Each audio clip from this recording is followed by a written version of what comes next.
Hey, I'm Kofi, London rent to renter. I've got multiple rent to SA deals in North and Central London. Today I'm going to speak to you about one of the biggest challenges people face when they're starting off their rent to rent business, and that is sourcing. When I speak to people who are looking to get into the business or who are already in the business, one of the biggest challenges they face is sourcing and finding deals. They think, how am I going to be able to get a landlord to give me property or get an estate agent to give them a property? And I get it, it can seem intimidating. You get the imposter syndrome and you think, who's going to believe that I'll be credible enough to be able to take on their property? I'm going to explain to you the few different ways that you can use to be able to source properties. The first is probably the best way, and that is direct to vendor. Now, that also stands for direct to landlord. Now, it's the best way because it's all about a relationship and building directly with whoever the property owner is. The difference with this and estate agent, you cut out the middleman, which is typically the estate agent, and you can directly build a relationship with that landlord. Now, the key to this method and sourcing in general is all about finding out what the landlord's motivation or pain is. And you can only do that when you have that direct interaction. So there are loads of platforms where you can find landlords, but equally, landlords are all over the place. So how you do that is you go into a platform, let's just say Open Rent, you message the landlord and you try to secure a viewing with that landlord and get FaceTime. FaceTime is important because building relationships, building trust is best done, and communication, to be honest, is best done face to face. So when you can get face to face with that landlord, it's then all about the USP, your USP, which is yourself, right? And I've often found in my own experience, I know that I've been able to get deals over the line because I've built that relationship and connection with a landlord through just face-to-face communication, being transparent and honest, and also just understanding what their key motivations or pain is, and then presenting the business model of rent to rent and how it can solve that solution. And one of the benefits to going directly to a vendor is the fact that you can negotiate on the term, you can negotiate on the rent, and you can negotiate out of paying a deposit, as opposed to when you're dealing directly with an estate agent. Another great point with going direct to vendors is the fact that you can use your own management agreement. If you're going through an estate agent, they typically have company lets, they would insist on you using it. It's hard to get around those. So direct to vendor is a great way to be able to make sure you can use your own contracts and have your own management agreement. So we said direct to vendor, right? And although direct to vendor is probably the best way to go because you can get the relationship, estate agents are still a great way to source deals. So I know what you're probably thinking, and to a certain extent I did as well at the start of my journey, but it can seem very intimidating approaching an estate agent because you often feel like they know more than you do and you feel like you're going to get rejected. Now, the case is you're probably going to be rejected by most agents because most agents won't allow for it.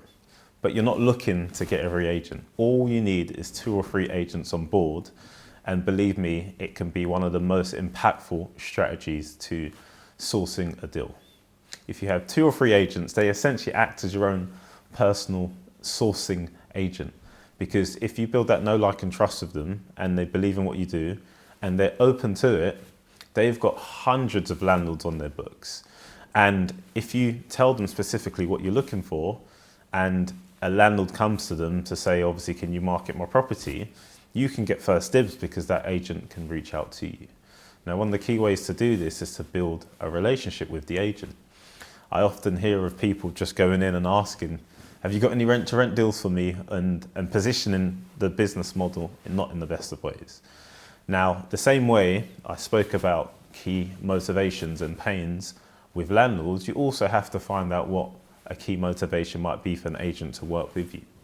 Once you can marry the two together, then you can offer a solution. Now, an agent's probably biggest bottleneck is the fact that they have to market a property and they have maybe 10, 20, 30 people come in to view it, right? It's a lot of work.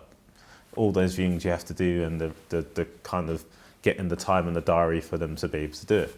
Now, if they've got a property that's suitable for you, and before it's even come up to market, they can pick up the phone and call you, and that's a brilliant way to solve a potential problem for them. However, it doesn't just happen overnight. It's going to take time. You're going to have to build a relationship.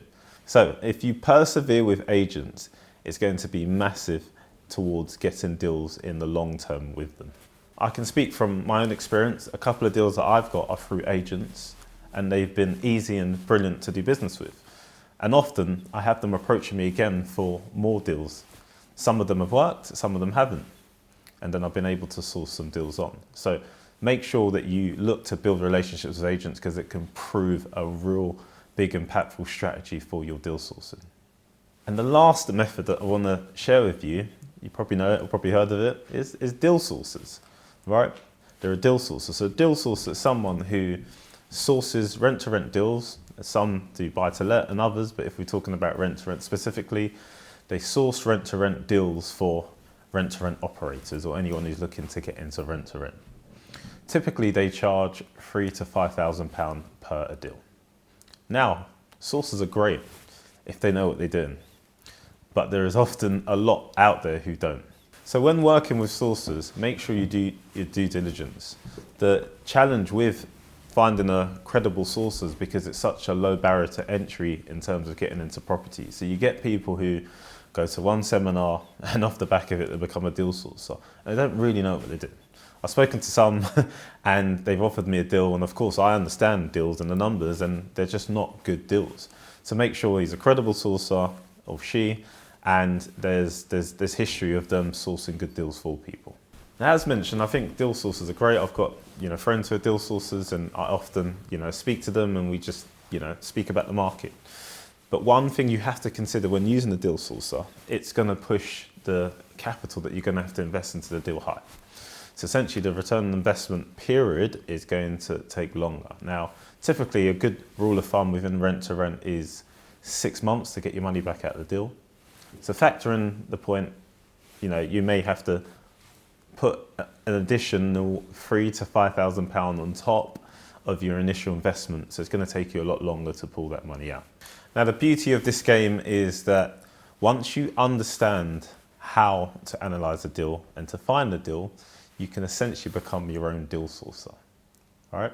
You build relationships with agents and landlords and start to get offered deals. Now, the great ones that you like, you can take for yourself, and others that you can source on to others who are looking to get into the business. So just to recap on the 3 points that I've given you today, the first is direct to vendor, direct to landlord and building a relationship with them.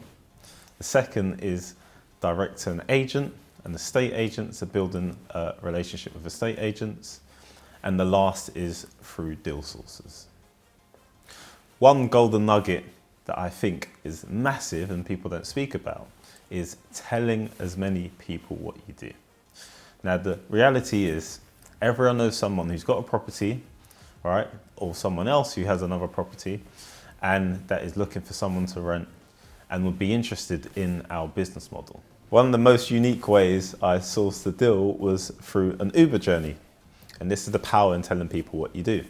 So it just come from a property viewing. It wasn't a great viewing. I sat in the car, didn't really want to talk. I was on my phone checking some emails, and the Uber driver started speaking to me and asking me what I did. I wasn't going to tell him, but then something in me just said, just tell him what you do. So I told him what I did, and he was like, oh, really? Interesting. I've got a property and I've got some people in there and they're going to be moving out in the next week or so. Would you like to come and take a look at it? Now, of course, my eyes lit up. I was excited. And it just goes to show the power of telling anyone what you do. Ultimately, property is a people business, and people often do business with people they know, like, and trust. So focus on building relationships, leading with value, solving problems and finding motivations. And believe me, if you do that, your efforts will compound. You'll be able to source loads of deals and build a massive rent-to-rent business. So those are 3 main ways to source. There's loads of others that you can use, and I hope you found loads of value from this video. See you on the next one.